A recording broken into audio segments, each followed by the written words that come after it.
नमस्कार, आप देख रहे हैं न्यूज इंडिया। मैं हूं आपके साथ पूजा मोहन पांडे। बुलेटिन की शुरुआत करते हुए सबसे पहले आपको बता दें, लोकसभा चुनाव 2024 का बिगुल बज चुका है। राज्य में एक ही चरण में चुनाव संपन्न होंगे। यहां पहले चरण के लिए 19 अप्रैल को वोट डाले जाने हैं और वोटों की गिनती 4 जून को होने वाली है। इसी बीच उत्तराखंड में सियासी हलचल तेज हो गई है। मुख्यमंत्री पुष्कर सिंह धामी ने आगामी लोकसभा चुनाव के लिए बागेश्वर में प्रत्याशियों के समर्थन में चुनावी जनसभा करी और जनता को संबोधित किया। इस दौरान उन्होंने दावा किया कि पीएम नरेंद्र मोदी के नेतृत्व में देश तेजी से विकास कर रहा है। जब से मोदी जी देश के प्रधानमंत्री बने हैं, तब से उन्होंने उत्तराखंड के लिए कई योजनाओं को जारी किया है। कोई योजना देने में देरी नहीं की है। प्रधानमंत्री मोदी ने जो 400 पार का नारा दिया है, उस 400 पार के नारे को पूरा करने में उत्तराखंड का एक एक व्यक्ति अपना योगदान जरूर देगा।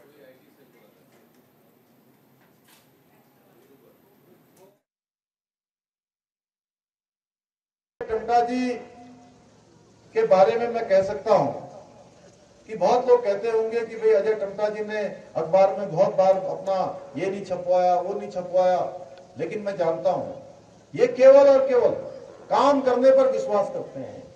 बहुत ज्यादा अपने बारे में बोलने पर विश्वास नहीं करते हैं।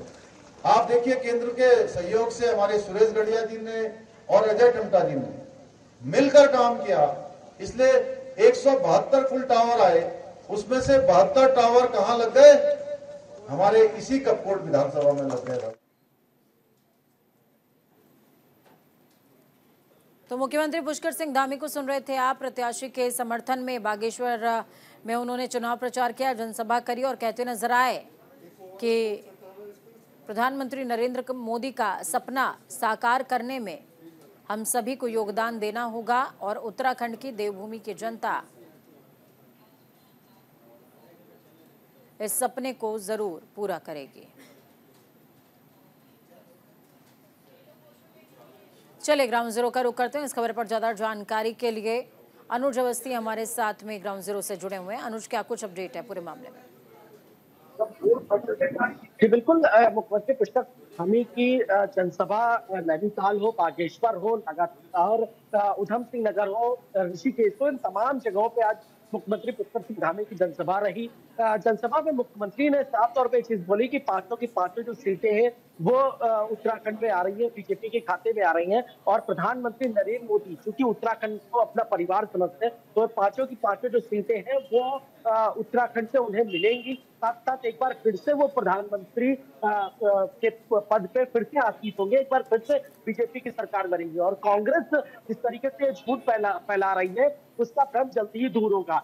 एक बात और मुख्यमंत्री ने बोली कि कांग्रेस का जो घोषणा पत्र है वो मुस्लिम लीग की तरीके है, क्योंकि कांग्रेस ने जो घोषणा पत्र जारी किया है वो मुस्लिम लीग की तर्ज पे है। क्या ये सही है? क्या ये उत्तराखंड की तर्ज पे है? क्या ये उत्तराखंड का विकास करेगा? इन तमाम बातें मुख्यमंत्री पुष्कर सिंह धामी ने कही। जी, मुख्यमंत्री की इस रैली के बाद लोगों में कितना उत्साह नजर आया? अनुज, ग्राउंड जीरो की स्थिति क्या बयां कर रही है? बिल्कुल, मुख्यमंत्री पुष्कर सिंह धामी की जो रैली हुई, चूंकि 11 तारीख को प्रधानमंत्री नरेंद्र मोदी ऋषिकेश के आईडीपीएल ग्राउंड पहुंच रहे, जहां पे आज मुख्यमंत्री ने भूमि पूजन भी किया, साथ ही साथ वहां पे जनसभा को भी संबोधित किया। क्योंकि प्रधानमंत्री का दौरा है 11 तारीख को ऋषिकेश में, इसको लेकर के तैयारियां भी हुई और अगर अन्य जनसभाओं की अगर बात करें, बागेश्वर की अगर बात करें, नैनीताल की अगर बात करें, कपकोट की अगर बात करें, तो तमाम जगहों पे अपार जन समर्थन भी था। साथ ही साथ बीजेपी के कई नेता मौजूद थे। मुख्यमंत्री लगातार पूरे प्रदेश का दौरा कर रहे हैं कि जहां जहां पे जो पांचों लोकसभा सीटें हैं, टिहरी, पौड़ी, हरिद्वार, अल्मोड़ा और नैनीताल, जो पांचों लोकसभा सीटें, तो पांचों लोकसभा सीटों की जो प्रत्याशी है उनके समर्थन में लोगों से अपील कर रहे हैं कि आप जल्द से ज्यादा बीजेपी के पक्ष में वोट करें। साथ ही साथ मुख्यमंत्री ने एक बात और कही कि जो कांग्रेस से बीजेपी में शामिल हो रहे हैं लगातार, चूंकि अब कांग्रेस को कुछ नहीं बचा है, जनता को बेवकूफ बना रही है कांग्रेस, इसी के तहत अब जो कांग्रेस के जो नेता वो बीजेपी में शामिल हो रहे हैं। जी बिल्कुल अनुज, आप हमारे साथ में बने रहिए, आगामी खबरों पर भी आपकी जरूरत होगी। ऋषिकेश में 11 अप्रैल को पीएम नरेंद्र मोदी की जनसभा आईडीपीएल मैदान में होने वाली है। पीएम मोदी की चुनावी सभा रैली को ऐतिहासिक बनाने में जुटे बीजेपी कार्यकर्ता। ऋषिकेश में मंच निर्माण से पहले भूमि पूजन भी हो रहा है। सीएम धामी की मौजूदगी में ये भूमि पूजन होगा। रैली को सफल बनाने के लिए संयोजक नियुक्त किए गए हैं। बड़ी अपडेट आपको बता रहे हैं, प्रदेश महामंत्री आदित्य कोठारी संयोजक नियुक्त किए गए। प्रधानमंत्री नरेंद्र मोदी एक बार फिर से उत्तराखंड में जनसभा करने आ रहे हैं। इस बार प्रधानमंत्री नरेंद्र मोदी गढ़वाल की जनता को संबोधित करेंगे और जनता से बीजेपी के पक्ष में वोट करने की अपील करते नजर आएंगे। उत्तराखंड में 5 लोकसभा सीटों पर 19 अप्रैल को चुनाव होने हैं। इसके लिए बीजेपी के स्टार प्रचारक अब चुनावी रण संभाले हुए हैं। 2 अप्रैल को उत्तराखंड के रुद्रपुर में प्रधानमंत्री की पहली चुनावी जनसभा हुई थी। इसके बाद अब 11 अप्रैल को ऋषिकेश में पीएम मोदी की दूसरी चुनावी रैली होने जा रही है और ये विशाल जनसभा आईडीपीएल मैदान में होगी, जिसको लेकर बीजेपी ने तैयारियां तेज कर दी हैं। इस जनसभा के जरिए बीजेपी 23 विधानसभा और राज्य की 3 लोकसभा सीटों को साधेगी। इसके लिए बीजेपी भूमि पूजन करते हुए मंच निर्माण का काम भी शुरू करेगी। चलिए, इस खबर पर ज्यादा जानकारी के लिए अनुज हमारे साथ में जुड़े हुए हैं। अनुज, क्या कुछ तैयारी? प्रधानमंत्री नरेंद्र मोदी गढ़वाल सीट में रुद्रपुर पे पहुंच रहे हैं और जनसभा करते इस दौरान वो नजर आएंगे। बिल्कुल, प्रधानमंत्री नरेंद्र मोदी 11 तारीख को ऋषिकेश के आईडीपीएल ग्राउंड में पहुंच रहे हैं। चूंकि कुमाऊं में रुद्रपुर में जो रैली हुई थी, एक रैली कुमाऊं की थी और दूसरी रैली गढ़वाल की है। तो गढ़वाल में ऋषिकेश में वो रैली करेंगे, जिसमें बीजेपी की तरफ से सारी तैयारियां कर ली गई हैं। आज मुख्यमंत्री पुष्कर सिंह धामी ने वहां पे भूमि पूजन किया। साथ ही साथ उन्होंने सारी व्यवस्थाओं को भी जाना कि प्रधानमंत्री नरेंद्र मोदी जिस ग्राउंड में रैली करेंगे उससे कितने लोग आएंगे, किस तरीके से उनका, क्योंकि हरिद्वार लोकसभा सीट की अगर बात करें और टिहरी और पौड़ी लोकसभा सीट की अगर बात करें तो तीनों सीटें ऋषिकेश से बिल्कुल पास हैं और ऋषिकेश मेन सेंटर है। इसी वजह से प्रधानमंत्री नरेंद्र मोदी वहां पर रैली कर रहे हैं। साथ ही साथ बीजेपी के जितने भी कार्यकर्ता और नेता हैं वो उसमें मौजूद रहेंगे। मुख्यमंत्री लगातार, क्योंकि प्रधानमंत्री की 2 रैलियां होनी थी, एक कुमाऊं में रैली हुई जो रुद्रपुर में हुई और एक गढ़वाल में रैली होनी है जो ऋषिकेश में रैली होनी है। वो हरिद्वार के जो पूर्व मुख्यमंत्री और लोकसभा सीट के प्रत्याशी त्रिवेंद्र सिंह रावत, उनके पक्ष में भी वोट जनसभा को संबोधित करेंगे। इसके अलावा टिहरी से माला राजलक्ष्मी शाह उनके पक्ष में भी जनसभा को संबोधित करेंगे और इसके अलावा पौड़ी से अनिल बलूनी, क्योंकि बीजेपी के राष्ट्रीय प्रवक्ता भी है और उनको बीजेपी ने टिकट दिया है, तो उनके समर्थन में भी जनसभा को संबोधित करेंगे। इसलिए तमाम तीनों लोग वहां पे मौजूद रहेंगे। साथ ही साथ प्रधानमंत्री की रैली में अपार जन समर्थन जो उठेगा उसको अनुज, ये कहा जा रहा है कि एन वक्त पर, लास्ट मोमेंट पर प्रधानमंत्री की रैली शेड्यूल की गई है, क्योंकि गढ़वाल के अंदर जो बीजेपी के कैंडिडेट हैं अनिल बलूनी, उनकी स्थिति बहुत सकारात्मक नहीं है। अंकिता भंडारी और जोशी मठ का मामला उस क्षेत्र में हावी बताया जा रहा है। बिल्कुल, चूंकि अनिल बलूनी को बीजेपी ने टिकट दिया था और लगातार कांग्रेस इस बात को लेकर के बोल रही है कि अंकिता भंडारी का जो हत्याकांड हुआ था उसका वीआईपी कौन है, इसको लेकर के कांग्रेस बीजेपी को घेरने की कोशिश कर रही है। वही जोशीमठ में जिस तरीके से भूत हंसाव हुआ था, या केदारनाथ की अगर बात करें तो वहां पे जो सोना चढ़ाया गया था तो वो सोना पीतल में क्यों बदल गया, इसको ये 3 सवाल लगातार कांग्रेस बीजेपी से पूछ रही। इसी के तर्ज पे चूंकि वहां से गणेश घोषयाल कांग्रेस के प्रत्याशी हैं और बीजेपी के अनिल बलूनी प्रत्याशी हैं, तो कहीं ना कहीं भारी दिख रहा है कांग्रेस प्रत्याशी का। वहीं अगर अनिल बलूनी की अगर बात करें तो इसी वजह से प्रधानमंत्री नरेंद्र मोदी की रैली रखी गई है कि एक रैली उनकी कुमाऊं में, और ये चीज पहले से ही डिसाइडेड थी कि एक रैली प्रधानमंत्री की कुमाऊं में होगी और दूसरी रैली गढ़वाल में होगी। लेकिन गढ़वाल का कुछ इलाका, चूंकि पहले रैली श्रीनगर में होनी थी लेकिन श्रीनगर से हटा करके अब उसको ऋषिकेश रखा गया। ऋषिकेश के आईडीपीएल ग्राउंड में वो रैली रखी गई है। तो प्रधानमंत्री दोनों के उसमें जनसभा को संबोधित करेंगे और लोगों से अपील करेंगे कि ज्यादा से ज्यादा वोट बीजेपी को दे। लेकिन वही गढ़वाल को साधने को लेकर, चूंकि गढ़वाल का जो हिस्सा है वो चमोली बद्रीनाथ तक लगता है, जोशीमठ तक लगता है, तो ये जो 3-4 मुद्दे जो कांग्रेस ने उठाई है ये गढ़वाल के मुद्दे हैं और इसी को साधने के लिए प्रधानमंत्री की रैली बुलाई गई है। जी बिल्कुल, आपसे आगामी खबरों पर भी जुड़ेंगे अनुज। फिलहाल खबरों में आगे बढ़ते हैं। होम वोटिंग के साथ लोकसभा चुनाव का आगाज चमोली में 345 वोटर करेंगे, मतदान करने वाले हैं। होम वोटिंग के जरिए आज मतदान होगा। गोपेश्वर से 55 पोलिंग पार्टियां रवाना हुई हैं। चमोली में होम वोटिंग के साथ लोकसभा चुनाव का आगाज हो चुका है। होम वोटिंग के लिए स्पोर्ट्स स्टेडियम गोपेश्वर से 55 पोलिंग पार्टियां रवाना हुई।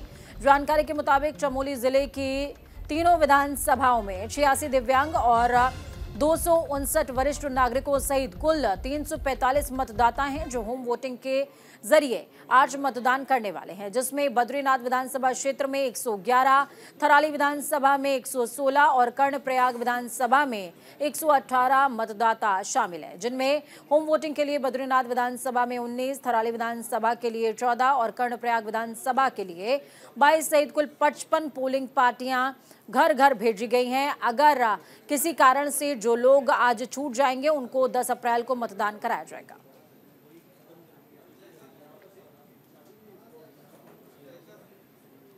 अनुज हमारे साथ में लगातार खबर पर अपडेट देने के लिए मौजूद हैं। अनुज, होम वोटिंग का कॉन्सेप्ट जो चुनाव आयोग लेकर के आया है, लगातार ये कॉन्सेप्ट सवालों के घेरे पर भी रहा और समाज में या यूं कहें कि जनता के बीच इसकी चर्चा भी देखने को मिली है। अब आज वोटिंग का दिन है, 55 पोलिंग पार्टियां रवाना हो चुकी हैं। बिल्कुल, चुनाव आयोग के द्वारा जो होम वोटिंग का फैसला लिया गया था, ये काफी चर्चा में जरूर है, क्योंकि किस तरीके से टीम वहां पे जाएगी, लोगों के 85 प्लस के जो लोग हैं उनको उनके घर से ही वोट ली जाएगी। इसके अलावा जो दिव्यांग लोग हैं उनको घर पे ही जो आयोग की जो टीम है, जो पोलिंग पार्टियां हैं, वो घर घर जाकर के उनसे मतदान कराएंगी। तो ये असमंजस की स्थिति में भी है कि किस प्रकार से वो क्या वो जोर जबरदस्ती करेंगे, क्या वो किसी को बोल सकते हैं कि किसी के पक्ष में आप वोटिंग करें। ये तमाम बातें, चूंकि इस पे कांग्रेस ने भी आक्रोश जताया था कि इस तरीके का चुनाव आयोग ने जो फैसला लिया है, क्या फैसला सही है, क्या फैसला नियम के सही है, क्या नियम विरुद्ध तो नहीं है। लेकिन वही चुनाव आयोग का कहना है कि जो पहाड़ के जो लोग हैं, 85 प्लस के जो लोग हैं जो वोटिंग बूथ में नहीं आ सकते हैं, उनको हम घर घर जाकर के, हमारी जो टीमें हैं वो घर घर जाकर के उनसे मतदान करेंगे। क्योंकि इस बार जो मतदान का प्रतिशत, चूंकि पिछली बार का जो मतदान प्रतिशत था वो करीब 60.23% मतदान प्रतिशत रहा है पिछले लोकसभा चुनाव में। लेकिन इस बार चुनाव आयोग लगातार इस बात को बोल रहा है कि हम इस परसेंटेज को आगे बढ़ा सके, कितना परसेंटेज हम आगे बढ़ा सकते हैं।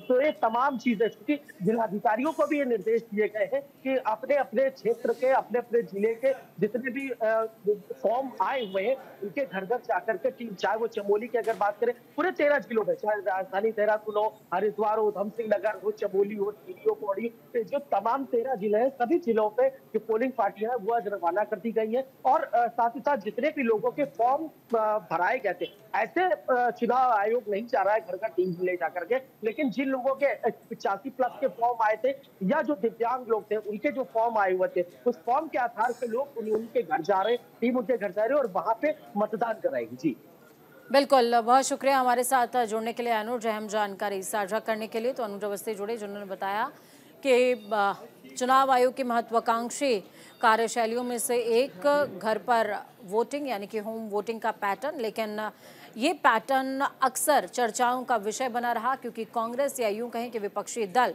होम वोटिंग को लेकर लगातार सत्ता पक्ष पर निशाना साधती रही है। उत्तराखंड में लोकसभा चुनाव के बीच बैठक का दौर भी जारी है। लक्सर से बसपा विधायक मोहम्मद शहजाद ने लक्सर कैंप कार्यालय पर बसपा पदाधिकारियों और कार्यकर्ताओं की बैठक ली है। विधायक शहजाद ने बताया कि 13 अप्रैल को बसपा पार्टी की राष्ट्रीय अध्यक्ष मायावती रुड़की के मंगलौर में स्टार प्रचारक के रूप में पहुंच रही हैं, जिसमें कार्यकर्ताओं से ज्यादा संख्या में जनता को साथ लेकर पहुंचने का आह्वान किया गया है। साथ ही उन्होंने लक्सर में पार्टी प्रत्याशी मौलाना जमील अहमद का होने वाले रोड शो को सफल बनाने का आह्वान भी किया है। तो वहीं बसपा वरिष्ठ कार्यकर्ता पंकज भाटी ने बीजेपी पर निशाना साधते हुए कहा कि बीजेपी सभी पार्टियों को डराने का काम कर रही है।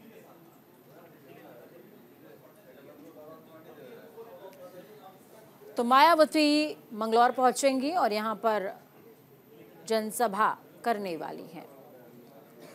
मंगलौर पहुंचते हुए मायावती मौजूदा बसपा प्रत्याशी के पक्ष में वोटों की अपील करेंगे और इस बीच जो एक्टिव कार्यकर्ता हैं बसपा के, उन्होंने मायावती की इस जनसभा में ज़्यादा से ज़्यादा तादाद में लोगों के पहुंचने की अपील की है।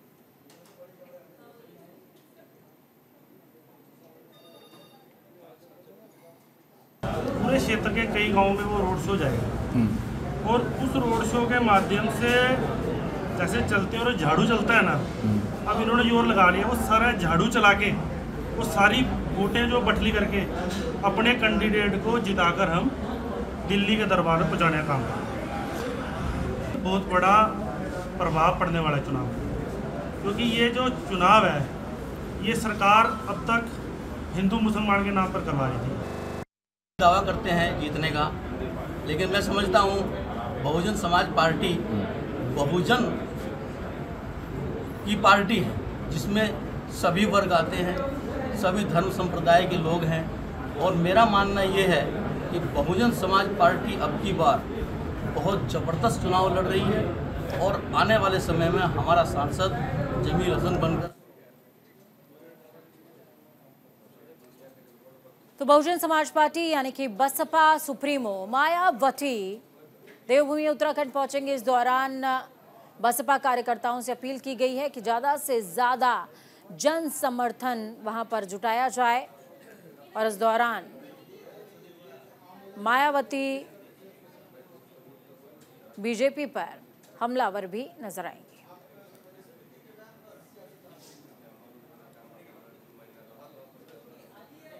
तीस सालों से विकास नगर के दावा पुल मिंडाल बैरावा सड़क का निर्माण नहीं हुआ है।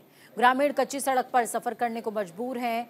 सड़क से 12 गांवों की आबादी जुड़ी है। सड़क की हालत ना सुधारे जाने से नाराज ग्रामीणों ने लोकसभा चुनाव के बहिष्कार की बात कही है।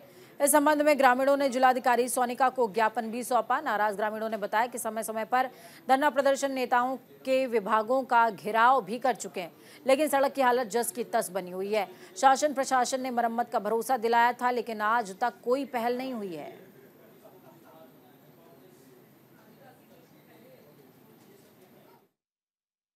खत का सियाना है, वो 2 खतों की मीटिंग बुलाएगा और इस बहिष्कार के ऊपर हम चर्चा करेंगे। और जैसे हमें स्वीकृति के बारे में आश्वस्त हमें उन्होंने आश्वासन दिया है, तो हो सकता है हम ये बहिष्कार खत्म भी कर दें। नोटियाल जी जो है मुख्यमंत्री जी से मिल के आए हैं और इन्होंने यहाँ मीटिंग में बैठकर हमें आश्वस्त किया है कि मेरी मुख्यमंत्री से बात हुई है और तुम्हारी सड़क स्वीकृत है। इसके लिए हम नोटियाल जी के साथ में तहे दिल से हैं। मैं तो स्पष्ट कहूँगा कि हम इस रोड को जो है लंबे समय से इसकी लड़ाई लड़ रहे हैं और रोड की बहुत खस्ता हालत है। और वर्तमान समय में देखिए हम कई बार जो प्रशासन के लोग थे वो भी आए और जो सत्ता में बैठे लोग वो भी आए, इसके ऊपर धरना भी चला, लेकिन कुछ ठोस। INDIA गठबंधन से जुड़े संगठन हरिद्वार लोकसभा सीट पर भी मिलकर चुनाव अभियान में जुटे हुए हैं। हरिद्वार लोकसभा के लिए स्थानीय नेताओं ने प्रेस क्लब हरिद्वार में प्रेस कॉन्फ्रेंस की। इस दौरान केंद्र की मोदी सरकार पर कई सवाल उठाए। कांग्रेस, आम आदमी पार्टी और समाजवादी पार्टी के नेताओं ने कहा कि हर वर्ग मोदी सरकार की नीतियों से त्रस्त है, इसलिए जनता बदलाव चाहती है। पार्टी छोड़कर बीजेपी में शामिल हो रहे नेताओं पर INDIA गठबंधन के नेताओं ने कहा कि अपनी राजनीतिक महत्वाकांक्षाओं को पूरा करने के लिए और जांच एजेंसियों के दबाव में नेता दल बदल रहे हैं। उत्तराखंड की मैं बात करूं तो यहाँ नौजवानों को रोजगार कहाँ से मिलेगा। हमने सिटकुल लगाया था, आज सिटकुल की फैक्ट्रियाँ उजड़ रही हैं। एक फैक्ट्री भाजपा ने अपने कार्यकालों में नहीं लगाई। तो इस तरह से नौजवान परेशान है। मजदूर को इन्होंने कहा था न्यूनतम मजदूरी देंगे, दुगनी आय करेंगे, वही उस पर आय नहीं दुगनी हुई। मजदूर परेशान, व्यापारी, उत्तराखंड जैसे प्रदेश में व्यापारियों ने आत्महत्याएं करी हैं। देखा होगा कि आज जो इंडिया गठबंधन की संयुक्त प्रेस वार्ता हुई है ये उसी को लेकर हुई है। अब हमारी आज के बाद कल से जो हमारी रणनीति है हम उस पर काम करेंगे, क्योंकि यहाँ इस लोकसभा में 14 विधानसभाएं आती हैं और 14 विधानसभाओं के अंदर हमारे प्रत्याशी लड़े हैं आम आदमी पार्टी के, और लगभग जो उनका एवरेज रहा कहीं 6,000 कहीं 7,000, लगभग 1 लाख वोट ये बैठती है। देहरादून में बीजेपी अनुसूचित जाति मोर्चा के राष्ट्रीय अध्यक्ष लाल सिंह आर्य ने प्रेस कॉन्फ्रेंस करी। इस दौरान SC मोर्चा के अध्यक्ष, उपाध्यक्ष सहित कई पदाधिकारी मौजूद रहे। प्रेस कॉन्फ्रेंस में बताया गया कि चुनावी संग्राम के बीच टिहरी लोकसभा सीट और हरिद्वार में बस्ती संपर्क अभियान चलाया जा रहा है और विकास कार्य को लेकर लोगों के बीच में जा रहे हैं। तो वहीं कांग्रेस पर निशाना साधते हुए कहा कि कांग्रेस कई वादे करती नजर आई, लेकिन अनुसूचित जाति को कोई लाभ नहीं हुआ। पीएम मोदी ने 80 करोड़ लोगों को अनाज दिया, जिसमें 35 करोड़ अनुसूचित जाति के लोग हैं। प्रधानमंत्री आवास योजना का अनुसूचित जाति के 1 करोड़ 61 लाख लोगों को सीधा लाभ पहुंचा है। सोमवती अमावस्या के स्नान पर श्रद्धालु बड़ी तादाद में हरिद्वार पहुंचे और गंगा में आस्था की डुबकी लगाई। हर की पैड़ी में ब्रह्मकुंड से लेकर गंगा के कई घाटों पर श्रद्धालुओं की भारी भीड़ देखने को मिली। हालांकि जिला प्रशासन ने 29 जोन और 39 सेक्टर में डिवाइड करते हुए सोमवती अमावस्या के स्नान को संपन्न कराने का प्लान तैयार किया था। सोमवती अमावस्या के स्नान पर्व का विशेष महत्व माना जाता है। मान्यता है कि इस मौके पर मां गंगा में स्नान करने से सभी कष्ट दूर हो जाते हैं, मनोकामनाएं पूरी होती हैं और मोक्ष की प्राप्ति होती है। साथ ही सोमवती अमावस्या पर पितरों के निमित्त पूजा करने से जीवन में सुख और शांति बनी रहती है। बक्सर के मिखियाली खुर्द गांव में 2 दिन पहले हुई शादाब नाम के युवक की हत्या की गुत्थी पुलिस ने 24 घंटे में सुलझा दी। पुलिस ने 2 हत्या के आरोपियों को गिरफ्तार कर लिया है। एसएसपी प्रेमेंद्र डोभाल ने बताया, गुलशेर, रकीब, हतीशाम, गुलजार और शादाब जुआ खेल रहे थे। जुए में पैसा हार जाने की वजह से इनका शादाब के साथ झगड़ा हो गया और इसी दौरान इन लोगों ने शादाब को पीट कर मौत के घाट उतार दिया। फिलहाल दोनों अभियुक्तों को लेके इनके मन में थोड़ा लालच भी आ गया और इनका जब झगड़ा बढ़ा तो इनके द्वारा एक कमीज से उसका गला घोट के हत्या कर दी गई थी और उसके जो पैसे इसके पास थे वो इनके द्वारा लूट लिए गए थे। पुलिस ने तत्काल इस पूरे घटनाक्रम को सभी एविडेंस में जब लाए गए तो इसमें 2 अभियुक्त की अरेस्टिंग उनके द्वारा की गई है। बाकी जो 2 अन्य लोगों के नाम जब और रिपोर्ट कराई गई है उसके भी वेयरअबाउट्स हम लोग अभी देख रहे हैं। फिलहाल दोनों अभियुक्तों को पुलिस। इस बुलेटिन में खबरों का सफर यहीं तक। बुलेटिन के उस पार ताजा अपडेट्स के लिए देखते रहिए न्यूज़ इंडिया, क्योंकि हम राष्ट्र की आवाज़।